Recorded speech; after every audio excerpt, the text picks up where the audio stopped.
Well, welcome to our December 2015 Park City Market Talk webinar.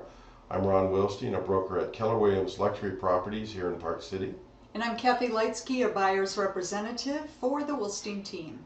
And we are here to take a look back at this past year, see the significant things that occurred that we reported on, and give you an update on Park City real estate for the new year. So let's hop right into it. The ski resorts, they're open. They are. Deer Valley and Park City Mountain Resort are both open, and they're in pretty darn good shape, plus some exciting new updates. That's right. We've been out there and time to sharpen those edges a little bit more, but come up here and do some skiing. We've got enough snow. We're going to be looking back in this webinar at this past year. We've reported on a lot of topics and we've highlighted those that are most important. People have asked us the most questions. So a quick little year in review. Yeah, so both Deer Valley and Park City have updated their technology. Each of those resorts have their own mobile ski app, and they just make your ski experience a lot better. So we'll talk about those later. And then, as always, we'll give you an update on the Park City real estate market, talking about prices, how quickly properties are selling, and why. And so that will, of course, be included as we do every single month. And Ron, you're going to give us your predictions for the I am 2016 market here. All right, so here, let's jump right into this. This past year has certainly been an exciting one, starting, of course, with the $50 million renovation plan that Vail Resorts has been carrying out at Park City. It's pretty exciting. There's a new 8-person high-speed interconnect gondola, which opened yesterday. I was able to ride it. I think you were as well, Ron. I was. And also we see some restaurant updates. The Summit House restaurant up at the top of the mountain, as well as the Red Pine restaurant, have both been updated. And there's the exciting new opening of the Miners Camp, which is a beautiful restaurant facility. That's right. We're going to show you some video of that shortly here. Yeah, exciting. Also, King Khan became a 6-person chairlift that should alleviate some of the delays down there. And Mother Lode is now a high-speed 4-person lift. All right. We showed you these pictures as each month we reported, seeing the changes. Towers went up, the gondolas went up, of course the restaurant. So I was out yesterday and I thought I would just do a video, and so pulled out my selfie extension stick. First time ever using it. It's a little bit shaky, but it was also cold. But let's take a look at that, and here's your first glimpses at the gondola and at Miners Camp restaurant. We'll get out of your way. Hi, Ron Wilstein here at Park City Mountain Resort. It's a beautiful sunny day, and I'm doing what most Park City residents do on beautiful sunny days, and that is go skiing. We're going to take a look shortly at the brand new Miners Camp restaurant along with the Quicksilver Gondola, 2 key components to Vail Resort's combining of the Park City Resort and the Canyons Resort into one. And that's some of the ways you spend $50 million in Park City. So let's go skiing a little bit, and I'll meet you at the Miners Camp restaurant. All right, I just stopped at the Silverboat Express lift. I'm at the base of it, and behind me you can hear some noise. Those are the snow guns making snow while we speak. Just got a bunch of snow the last couple of days, but they'll keep making it until there's an abundance of snow. With that in mind, behind me you will see the brand new Miners Camp restaurant, and also the Quicksilver Gondola. These are 2 key components to Vail's improvement of the resorts. This past year they spent $50 million doing wonderful improvements and making 7,300 acres of ski boat terrain available. You can get onto the mountain now by either the base of the Park City Resort, the town lift by Historic Main Street, or Canyons Village, former Canyons. And now with this gondola, it connects everything. So we're going to take a look at the gondola. I'm going to ride it for the very first time. I'm jazzed to see the new views and the new lift, the new runs from that. But before we do that, let's go into Miners Camp and check out the new restaurant. All right, we're on the inside of the Miners Camp restaurant. This restaurant seats over 500 people. Beautiful views at the top here. And in the center of it is the food service section, which, by the way, has terrific food. They definitely up their menu, so you get some wonderful food here. And as I scan across, the men's rooms. We won't be touring the men's or ladies' rooms here. I'll do us all a favor. Here's the other side of the dining room. So pretty cool, nice space. Very impressive job. Certainly is a wonderful replacement of the former snow hut that is we're all used to, and certainly beloved by many. So that's it. Let's go check out the gondola now. Now looking at and checking out the brand new Quicksilver Gondola. As I mentioned before, this is part of their $50 million improvement renovation, and let's go get a ride on it. All right.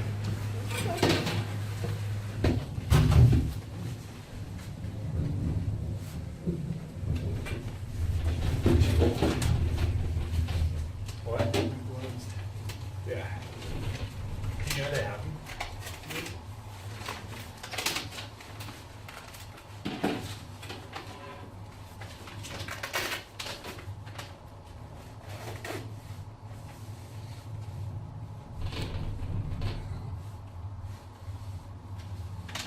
Is he making a abrupt right turn and head downhill? Yeah. Why? It's a great question.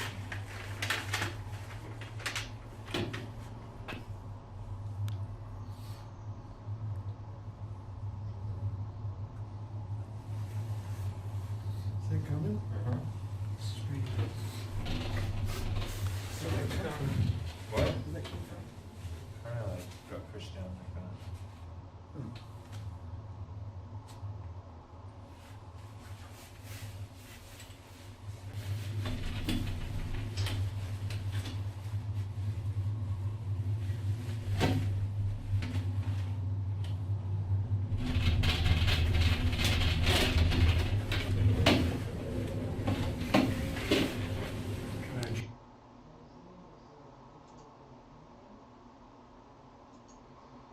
All right, well, that was a quick little glimpse. Hopefully you got a little bit of a feel for it.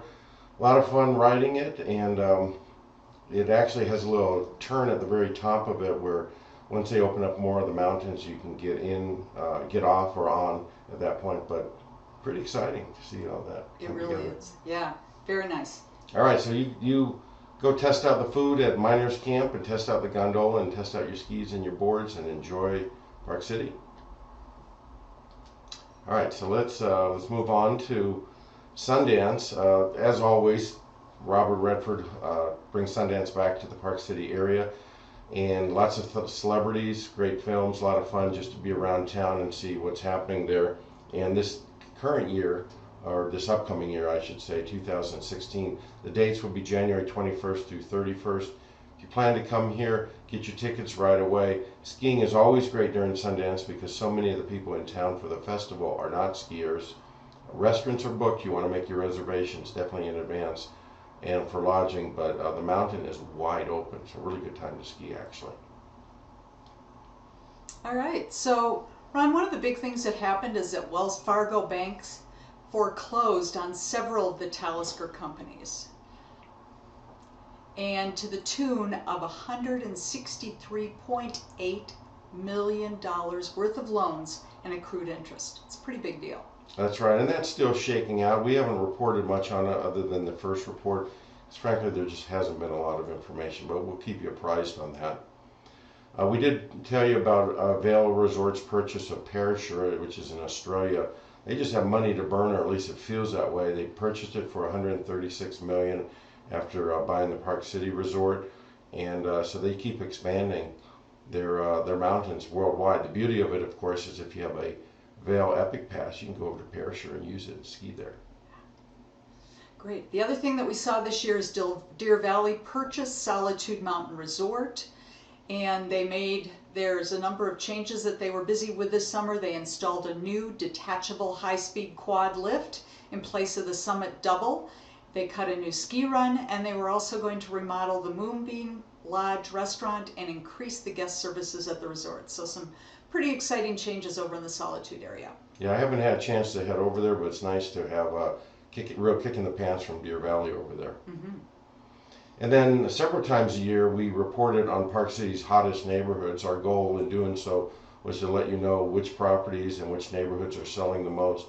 Typically, we broke this down into single-family neighborhoods and condominiums, but that's always helpful and very, very helpful for our investor clients. Cash sales in Park City. So it's a pretty big deal, pretty big part of our market. 56% of all sales were completed cash during the first quarter of 2015. And then after some mid-year adjustment, they're now at 50%. So 1 of every 2 sales is a cash deal here, Ron. Lots of cash out there. We gave you some instructions. We're at around August when you got your property tax notice from Summit County, just to make sure that you were properly being assessed. If you were being overtaxed, we wanted to make sure that that wasn't going to take place, and there was about a 45-day window of opportunity to adjust that, and I'm happy to say we were able to assist several people save thousands of dollars in taxes. So that was helpful, and we always do that each year.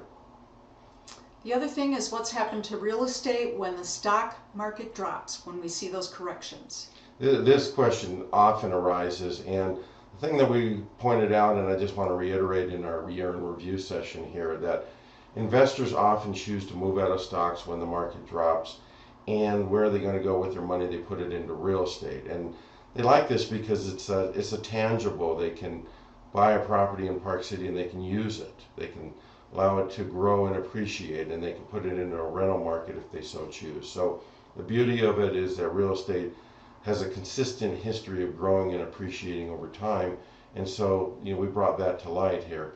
And so when the stock market drops, it actually leads investors to invest in real estate. We're not interested in anybody's stock portfolio going down, but it's kind of like when that happens, it feeds the real estate market, and we're okay with that being in the business. Park City's construction industry, again, it's been a vibrant year in real estate, so there's been a lot of activity with new construction. And then we also dealt with this topic because this question got asked over and over again, and that is, with Vail investing $50 million into the Park City Resort, what impact will it have on the real estate market? And so we addressed that multiple times as well. Of course, every single month, as we're going to do on this session, we always give you a market update. We always want you to be fully informed about any changes in the market, and so that's the staple of our webinars here. So having looked back, looking at the past, it's now time to look forward at 2016. But before we do that, let's take a look at not so much my predictions, I'll get into those, but let's take a look at what's been happening in the Park City real estate market. Ron, there's been 1,392 sales in Park City over the last 12 months, and that is up 3% or 47 sales. And that's homes, condominiums, and vacant land. That's all real estate brokerages combined. So it's a thorough and meaningful snapshot of the marketplace. Now this graph here that we're looking at shows us a comparison of closed sales. The red bars represent the time period of December 2014 through to November 2015. The gold bars represent that same 12-month period the year before. You can see that homes are actually down in terms of the number of transactions by 4%, from 522 to 499 sales. With regard to condominiums, however, we see a big jump, 14%, from 615 sales all the way to 702, and then lots 208 sales has dropped by 8% to 191 sales. So Kathy, let's break this down. Let's take a look at single-family homes first. Okay, so when you look at the Park City proper market, you have 177 sales compared to this year, which was 166. That's a change of 11 properties, and that's down 6%. In the Snyderville Basin, we went from 345 sales to 333 sales, which again is about only 12, and that's down 3%. Now it's natural to look at these declining numbers and say, are people losing interest in homes in Park City? And that's not the case. In fact, it couldn't be further from the case. It's our limited supply that we've been reporting on that has led to fewer sales. Can't buy that which isn't available to be purchased, and that's why the decline. Right. Now this graph here takes a look at condominiums, and within the Park City limits, the number is down by 6%, dropping from 364 sales to 342. Take a look at that Snyderville Basin, up 43%. 251 sales the year before, 360. So that is a hot market. People always ask, where are we seeing the most activity? Well, we're seeing condo sales in the Snyderville Basin. That's crystal clear. When you look at a year-to-year comparison for lots, in Park City you went from 39 lots to 29 lots. While that's down 26%, basically we're only looking at a change in 10 lot sales. In the Snyderville Basin, again, it's a small change. It's from 169 to 162, which is down 4%. Now, this graph here takes a snapshot at looking at the time on the market. And the reason why we bring this up is it's an indicator of the enthusiasm of the marketplace. If buyers are dragging their feet and moving slowly on buying, then it's a little bit stale and doesn't favor the sellers. However, we're comparing days on the market from 120 days to 108. That's 10% down, and in this instance, going down is a good thing. It means our market is strong, it means there's limited supply. It means when buyers find the right property, they should and they do buy them. But prices, everybody wants to know about prices, so let's take a look at homes. These are homes prices, and we're looking at the medium sold prices, looking at the same time period, December 2014 to November 2015 in red. The gold is the 12 months before that. Take a look at this. Park City Limiteds. A year ago, $1,003,000 was the medium sold price. It is now up 14% to $1,476,000. But that's not alone. Snyderville Basin saw a rise of 15%, with the median price climbing from $766,500 now $881,199. When we look at condo sales, or the median prices in those same areas, we see in Park City there was a rise from $535,000 for that median price to $578,250, or up 8%. In the Snyderville Basin, again, significant changes from $350,000 for the median price to $395,000, and that's up 13%. So with our home and our condo market, while at times we're seeing, except with the Snyderville Basin for condo sales, we're seeing the number of sales dropping, we're seeing prices increase. That's that basic rule of real estate, supply and demand. Now here we're looking at lot sales, and again, prices up here again. Within the city limits where there's limited supply, so the sampling is smaller, up 7%, from $574,500 to $615,000. County area, the Snyderville Basin, $330,000 was the median price.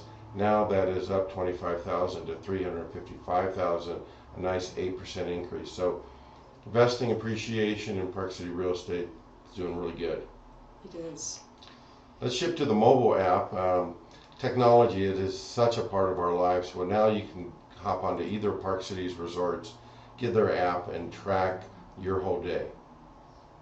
Right, so those ski apps are a pretty big deal, Ron. For Deer Valley, it gives you up-to-date information on the current mountain, whether or not you want to have go onto a run that's been groomed, or if you want to go to an area of the mountain where there's limited lift lines. You can also keep in touch with your family and friends, and you can also share the fun you're having with your friends back home, both on Facebook, Twitter, and if you're having so much fun one day, you can use those applications to buy a lift ticket for the next day. It's all pretty convenient. So you can ditch the line, the lift line. You can. I like that. Same thing happens for the Vail Resorts. So at Park City, you've got the Epic Mix Packs, Epic Mix application, which tracks how many feet you've skied, how many, your vertical feet, where you've gone. You can even snap some photos, and it gives you, again, that current information on groomed slopes as well as lift lines. It's a great way to make your ski vacation or your just daily skiing, if you live here, more fun. You can compare, you can challenge your friends, and personally challenge yourself. I'm always challenged by the burning in my legs. I don't need an app to tell me it hurts. I've skied too much. But then I look at it and say, geez, I got to get in shape because that's just not enough. There you go. Right. So check them out. Those are the apps. Now let's talk about the new year, and the new year is always a time of change for us. So I'd like to come up with my predictions. I usually present these either in December or January. Kind of limited on time here, and so I just want to highlight a couple things that I'm going to be talking about, and then I will be covering them in detail in the January 2016 webinar, as well as posting them on our website at BuyParkCityRealEstate.com. But here's some of the key areas for you to be thinking about, and if you absolutely positively can't wait for that to come out next month, then call us and we'll give you the information. But we're seeing in Park City a lot of new homes being built, and that's a new choice for buyers. Buyers tend to like latest bells and whistles, but that adds to the inventory, which has been limited. And the flip side of that is if you own an older home, you're going to encounter, or you're likely to encounter, some sales challenges as you're competing against the new product. We're going to offer you some suggestions as to how to overcome that. Having a proper, clear view of the differences between the new homes and existing older homes is really important to make the right decision. But an opportunity for buyers and sellers, so that we're going to talk about that. Condominium values and sales, make some projections there. That may help you in your investing or your decision making with your real estate. And then the impact, Kathy reported earlier that basically 1 out of 2 sales is a cash buyer. We're going to talk about the impact that's going to have in 2016. And there's a few more things in addition to it. So that's a little bit of a teaser. Definitely tune in a month from now. Check that out. And you know, I've actually been pretty good over the years with this. So I think it's worth your time, or at least makes me feel good. All right, so if you've got questions, email your questions to us. You can email it to ron@thewilsteinteam.com or kathy@thewilsteinteam.com. And if you want to call from us, please include your phone number and the best time for us to give you a call back. So thank you for participating in this webinar. A little bit longer than our normal ones, but we had to cover a lot. After all, it was a whole year in review. January 15th will be our next one, the first one for the new year. Lots of changes anticipated, and of course my predictions. So have a Merry Christmas, a Happy New Year, enjoy the slopes, and enjoy your family. Bye-bye.